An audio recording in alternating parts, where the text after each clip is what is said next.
Halo teman-teman jurusan kuliah, balik lagi di segmen Tanya Dosen barengan Dimas. Dan kali ini Dimas bakal bahas seputar jurusan pendidikan bahasa Inggris.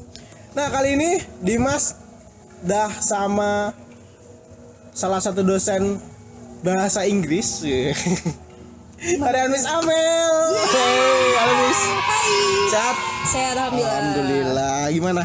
Namanya nih? Pandemi ngajar sekolah online? Masih jalan semua, tapi sebenarnya gini nih, ada yang online, mostly emang online ya, tapi ada juga yang offline. Kalau offline tuh kayak contohnya misal English Club, kayak seminggu sekali, gitu kita tetap jalan. Oh, ada English Club bener juga. banget. Cuma kalau perkuliahan pada umumnya itu mostly online semuanya.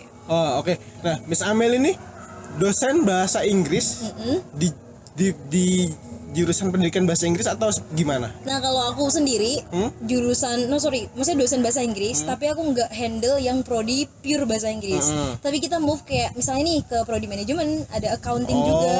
Nah jadi ngehandle bahasa Inggris itu buat mata kuliah umum semester 1 sama semester 2. Jadi kayak mungkin lebih basic Englishnya aja ya kayak gitu ya.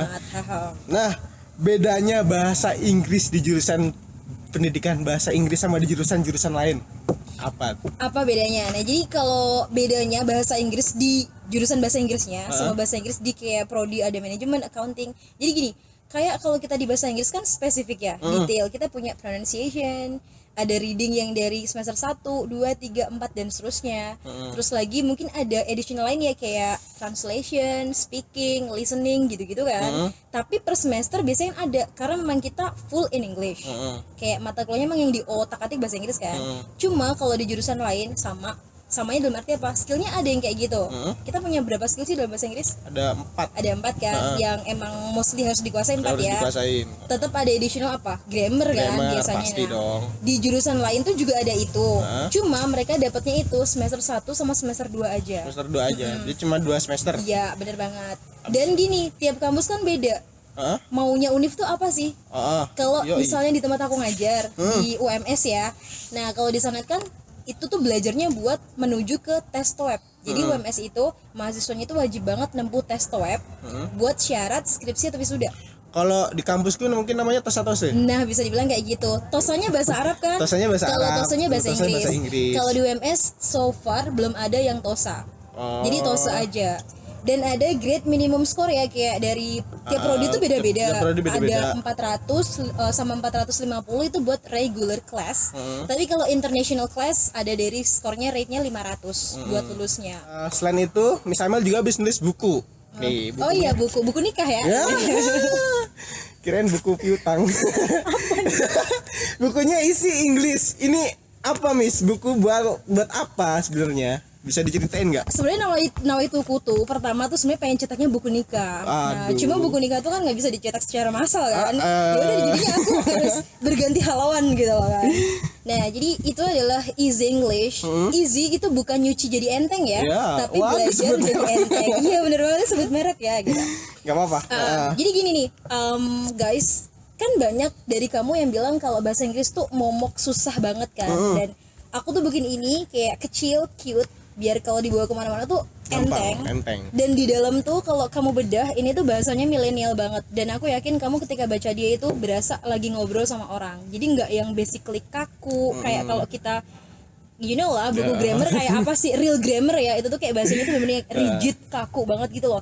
Di sini aku lebih kayak milenial banget.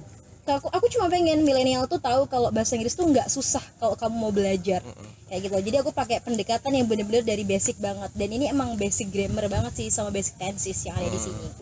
Untuk orang awam, Miss, pasti pandangannya kan udah belajar grammar, belajar speaking, apalagi pendidikan, belajar caranya ngajar. Emang seperti itu ya? Seperti apa ya? Nggak, maksudnya prospeknya selain yang di pendidikan bahasa Inggris, selain belajar caranya mengajar dan belajar grammar dan lain-lain, itu apa aja sih? Nah oke. Kalau aku dulu kan jebolan dari IAIN Surakarta ya, yang sekarang udah change alih status jadi UIN Raden Masjid Surakarta gitu kan. Nah jadi kalau era aku dulu itu memang ketika kita di English Department atau English Education memang kan kita pengen jadi guru ya kan sebenarnya. Tapi sebenarnya itu kayak ada mata kuliah yang prospek itu nggak cuma jadi guru aja. Contohnya nggak usah jauh-jauh ya. Kita belajar juga yang namanya apa? Guiding.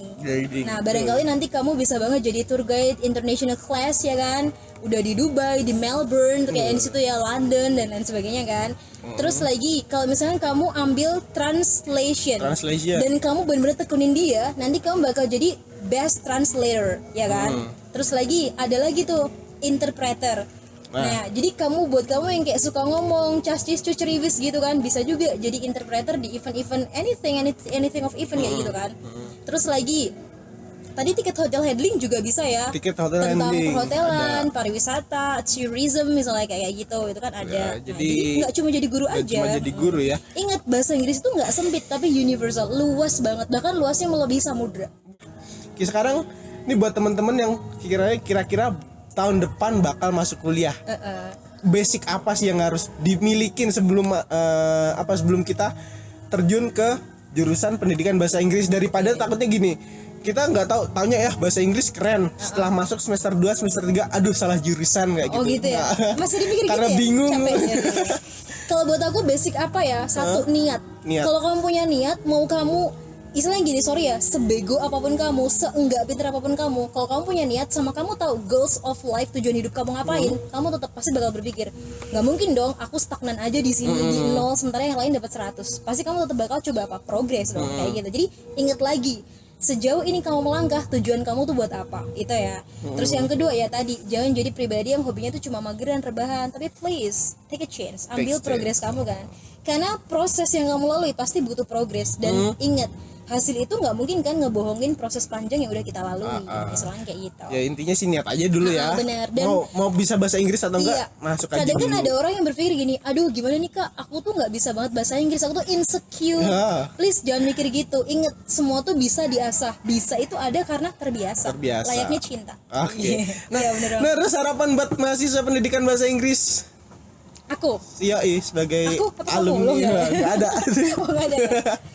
Ya harapan aku buat kamu sih satu, jangan sampai ketika kamu itu lulus kamu tuh cuma ngandelin IPK aja tinggi. Hello, gue IPK-nya 3,9777, tapi kamu ketika di lapangan nggak bisa apa-apa. Sorry, buat aku tuh nonsense ya, kayak apa sih gitu. Baik lagi IPK kamu standar juga nggak apa-apa sih, tapi kamu benar-benar qualified. Nah, tapi bagus lagi IPK bagus, kualifikasi juga bagus. Nah, jadi jangan jadi mahasiswa yang cuma pede dengan IPK keren, lulusnya tuh cepet bahkan prematur. Hey please, jangan pede dengan itu ya. Nah, karena banyak cuy, misalnya gue 3,5 tahun lulus, tapi pas di dunia kerja ngapain ya? Kok nggak kerja nih orang gitu kan? Padahal kalau kita lihat katanya IPK-nya cum laude ya kayak gitu kan. Nah, istilahnya kayak gitu lah, karena banyak mahasiswa yang cuma pede dengan gue lulus tepat waktu dan gue cum laude, padahal ya skillnya tuh belum seberapa gitu kan. Yang jelas bagusnya adalah lulus sesuai waktu, wajar, dan juga berskill, istilahnya kayak gitu. Itu bakal lebih bagus guys. Jadi semangat selagi kamu nantinya jadi mahasiswa, bener-bener improve skill kamu sebanyak-banyaknya. Sering sharing sama dosen itu bagus. Bahkan kece lagi kalau kamu juga terlibat di proyeknya dosen. Karena itu Masya Allah, kamu udah kayak punya experience yang kece gitu kan. Because experience is the best teacher, right? Ya udah, itu aja teman-teman, kita ngobrolin seputar jurusan pendidikan bahasa Inggris yang ternyata bukan cuma belajar caranya ngajar. Jadi buat kalau ada mata kuliah lain yang belum kita sebutin sesuai dari kampus kamu masing-masing, langsung aja komen di bawah. Ada apa aja nanti kita sharing bareng-bareng di kolom komentar ya. Thank you aja thank you Miss Amel udah meluangkan waktunya. Jangan lupa dibeli buku isi Inggris. Nih linknya di bawah di Special ya, special price gitu. Ada special price ya. Sampai ketemu di segmen Tanya Dosen berikutnya bersama dosen-dosen lebih kece dan jurusan kuliah yang lebih kece. Bye.